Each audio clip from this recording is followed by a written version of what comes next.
ആയിരങ്ങളുടെ സ്നേഹവായ്പകൾ ഏറ്റുവാങ്ങി സീതാറാം യെച്ചൂരി യാത്രയായി. യെച്ചൂരിയുടെ ആഗ്രഹപ്രകാരം മൃതദേഹം വൈദ്യശാസ്ത്ര പഠനത്തിന് വിട്ടു നൽകി.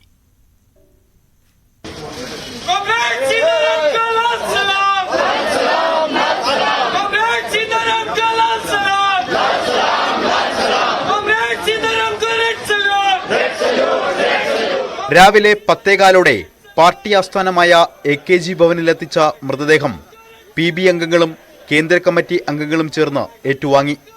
പാർട്ടി പതാക പുതപ്പിച്ചു. നിറകണ്ണുകളോടെ സീതാറാമിന് സഹപ്രവർത്തകരായ സഖാക്കളുടെ അന്ത്യാഭിവാദ്യം.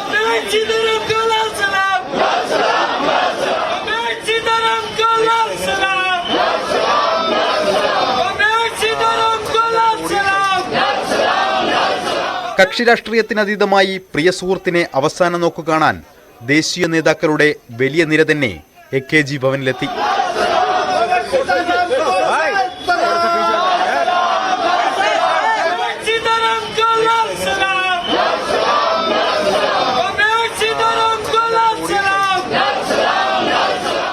നഷ്ടത്തിന്റെ ആഴമളന്ന നേതാക്കളുടെ അനുസ്മരണ വാക്കുകൾ.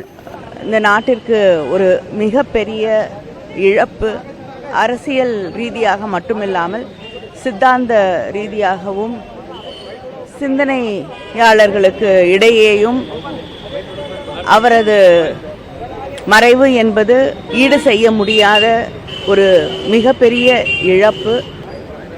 இந்திய நாட்டில் இருக்கக்கூடிய அனைத்து உழைப்பாளி மக்களுக்கும் மதசார்பற்ற சக்திகளுக்கும் ஒட்டுமொத்த நாட்டுக்கே ஏற்பட்டிருக்கிற மிகப்பெரிய இழப்பு என்றுதான் இந்த நேரத்தில் சொல்ல வேண்டும்.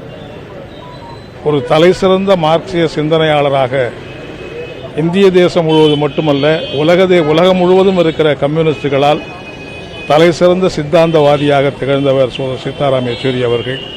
3 മണിയോടെ AKG ഭവനിൽ നിന്ന് വിലാപയാത്രയായി 14 അശോക റോഡിലേക്ക്.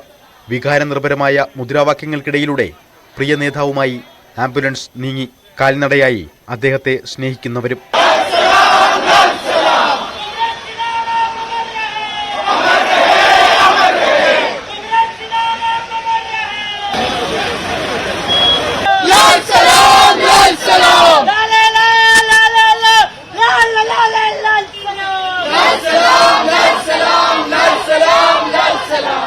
പ്രായഭേദമന്യേയുള്ള റെഡ് സല്യൂട്ടുകൾ ഏറ്റുവാങ്ങി യെച്ചൂരിയുടെ ആഗ്രഹപ്രകാരം എയിംസിലേക്ക്.